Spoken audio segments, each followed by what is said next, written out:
Hey everyone, and welcome to this explainer. Today, we're unlocking the actual magic behind the real-time web. You know that feeling when a chat app pushes a new message to your screen instantly, or when a live stock ticker just constantly updates without you ever having to hit refresh? I mean, it feels like magic, right? But it's actually just pure, brilliant architecture. So let's roll up our sleeves and master the mechanics of WebSockets, the technology that makes all of this real-time web communication actually possible. Here's a quick look at our roadmap.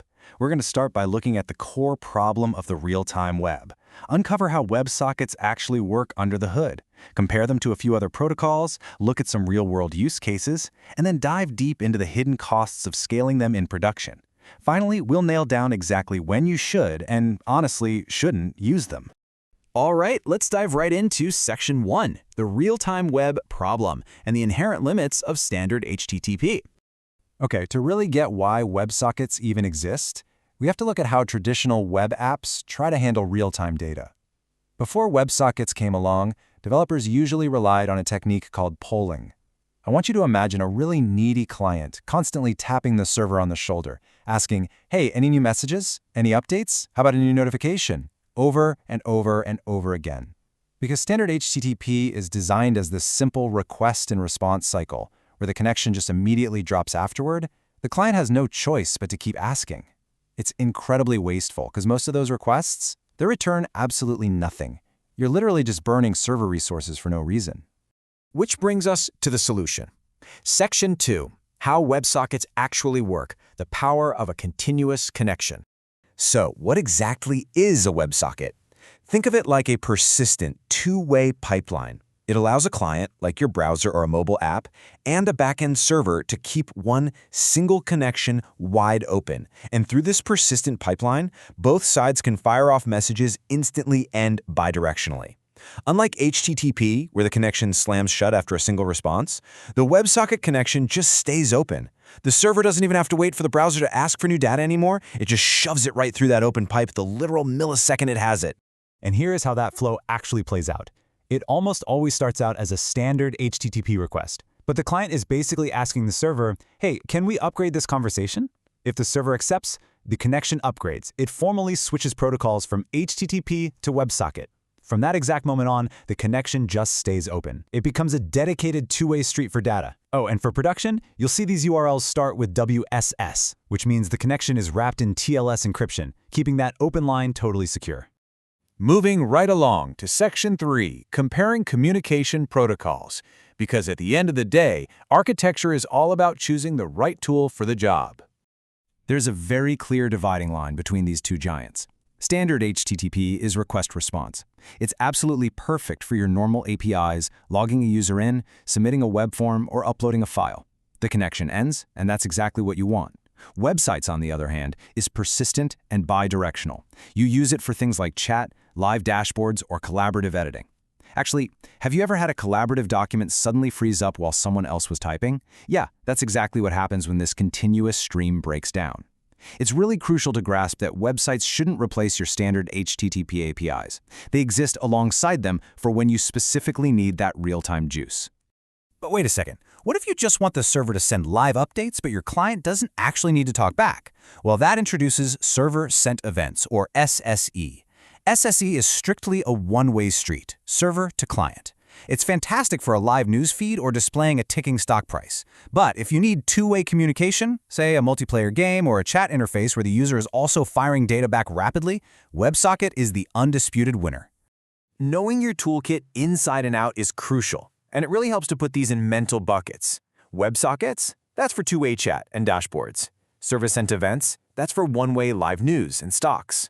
And then there's MQTT. MQTT is a publish and subscribe protocol heavily used in IoT, the Internet of Things. If you've got thousands of low-bandwidth devices, like temperature sensors sending telemetry data, you use MQTT. And what's cool is, often these remote sensors will talk to the backend via MQTT, and then that same backend will use WebSockets to push that data straight to a user's web dashboard. It's like a giant puzzle, and they fit together beautifully.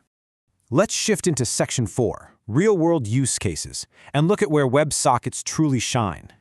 Anytime a user needs live updates without refreshing the page, WebSockets are probably hard at work behind the scenes. Think about your favorite chat applications, pushing messages instantly.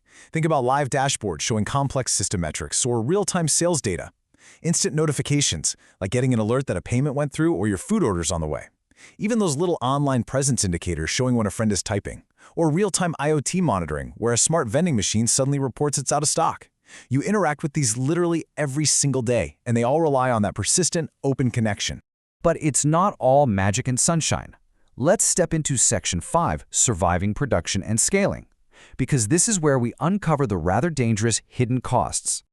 WebSockets are incredibly powerful, yes, but scaling them? It is not automatically simple. The core scaling problem here is that WebSockets are stateful. Unlike standard HTTP, where requests are independent and stateless, a WebSocket server has to keep active connections physically penned open. That eats up server memory. And here's the real kicker. If user A is connected to server 1 and user B is connected to server 2, how do they chat?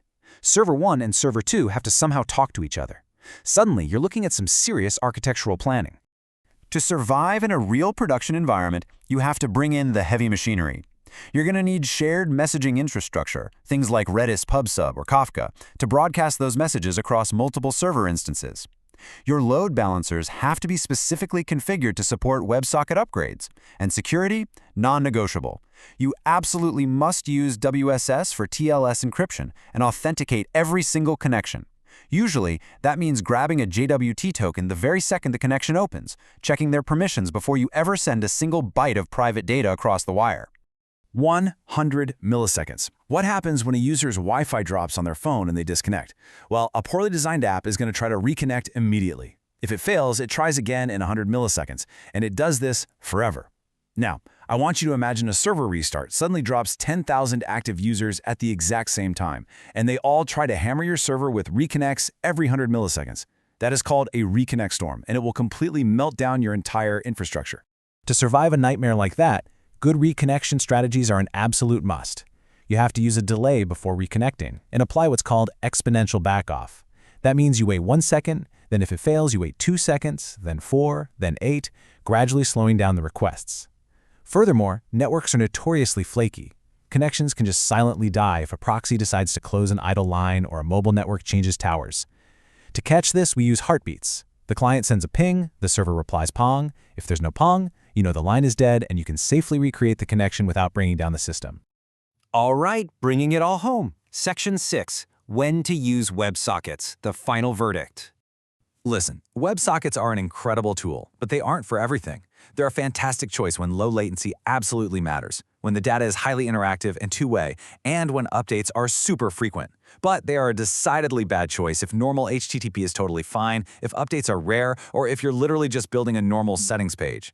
If your dev team isn't prepared to manage complex stateful connections and a simple server-to-client update via SSE would get the job done, honestly, just stick to the simpler path. It's going to save you so many headaches. I really love this quote from our source material. WebSockets should solve a real-time problem, not be added because it sounds modern. It is so incredibly tempting as a developer to just grab the shiny new tool, but architecture is always about trade-offs. WebSockets bring incredible speed and interactivity to the table, for sure, but they demand rigorous management of state, memory, authentication, and routing. So I want to leave you with this provocative thought to chew on. With the undeniable power to maintain constant bidirectional state and push data instantly across the globe, is your infrastructure truly ready to handle the demands of the real-time web? Evaluate your systems, choose the right protocol for the exact job you have, and you'll build something incredibly resilient. Thanks for joining me on this explainer, and keep learning.